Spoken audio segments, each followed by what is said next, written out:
Hi, ನೀವು golgappa lovers ಆಗಿದ್ದರೆ ನಿಮ್ಮ ಗೋಲ್ಗಪ್ಪ ಪಾರ್ಟ್ನರ್ಸ್ಗೆ ಈ ವಿಡಿಯೋನ ಶೇರ್ ಮಾಡಿ. ಎಲ್ಲೆಲ್ಲೋ ಗೋಲ್ಗಪ್ಪನ ತಿಂದಿದ್ದೀನಿ, ಆದರೆ ನಮ್ಮ ವಾಸ್ ಬೇಕರಿ ಪಕ್ಕ ಮಾಡ್ತಿದ್ದಂತಹ ಗೋಲ್ಗಪ್ಪ ಅಣ್ಣನ ಮಾತ್ರ ಖಂಡಿತವಾಗ್ಲೂ ಮಿಸ್ ಮಾಡ್ಕೊಳ್ತೀನಿ. ಯಾಕಂದರೆ ಅಲ್ಲಿ ತಿಂದಂಥ ಗೋಲ್ಗಪ್ಪ ನನಗೆ ಲೈಫಲ್ಲಿ ಎಲ್ಲೂ ಕೂಡ ಸಿಗಲಿಲ್ಲ ಆ ಟೇಸ್ಟು.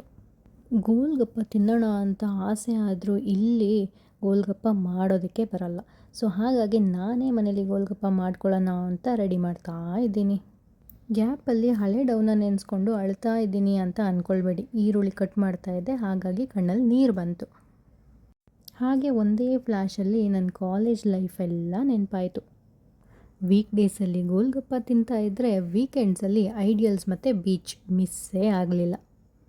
ಅಂತೂ ಇಂತೂ ಕಣ್ಣು ಮುಚ್ಚಿ ಕಣ್ಣು ಬಿಡೋಷ್ಟರಲ್ಲಿ ಕಾಲೇಜ್ ಲೈಫ್ ಮುಗ್ದೇ ಹೋಯಿತು. ಓಕೆ, ಈಗ ರಿಯಾಲಿಟಿಗೆ ಬರೋಣ. ಗೋಲ್ಗಪ್ಪ ಎಲ್ಲ ಮಾಡೋದು ರೆಡಿ ಆಯಿತು, ಇನ್ನೇನು ತಿನ್ನೋ ಬಾರಿ.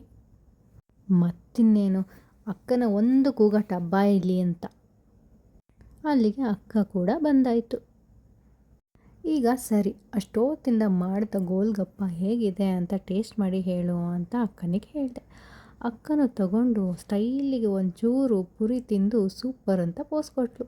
ಅದೇ ರೀತಿ ನಾನು ನನ್ನ ಸೋಲ್ ಬಾಡಿಯಿಂದ ಆಚೆ ಹೋಗೋ ಥರ ಎಕ್ಸ್ಪ್ರೆಷನ್ ಕೊಟ್ಟು ಎಂಜಾಯ್ ಮಾಡ್ತಾ ಇರುವಾಗಲೇ ಸೈಡಿಂದ ಒಂದು ವಾಯ್ಸ್ ಕೇಳುತ್ತೆ, ಸಾಕು ಓವರ್ ಆ್ಯಕ್ಟಿಂಗ್ ಮಾಡಬೇಡ ಅಂತ. ಗೋಲ್ಗಪ್ಪ ಮಾತ್ರ ಸೂಪರ್. ನೀವು ನಂತರ ಹುಚ್ಚು ಗೋಲ್ಗಪ್ಪ ಲವರ್ ಆಗಿದ್ದರೆ ಕಮೆಂಟ್ ಬಾಕ್ಸಲ್ಲಿ ಗೋಲ್ಗಪ್ಪ ಅಂತ ಟೈಪ್ ಮಾಡಿ. ಅದೇ ರೀತಿ ನಿಮ್ಮ ಫ್ರೆಂಡ್ಸಿಗೆ ಈ ವಿಡಿಯೋನ ಫಾರ್ವರ್ಡ್ ಮಾಡಿ. ಇನ್ನಷ್ಟು ವಿಡಿಯೋಗಳಿಗೆ ನನ್ನ ಪೇಜ್ನ ಫಾಲೋ ಮಾಡಿ. ಬಾಯ್.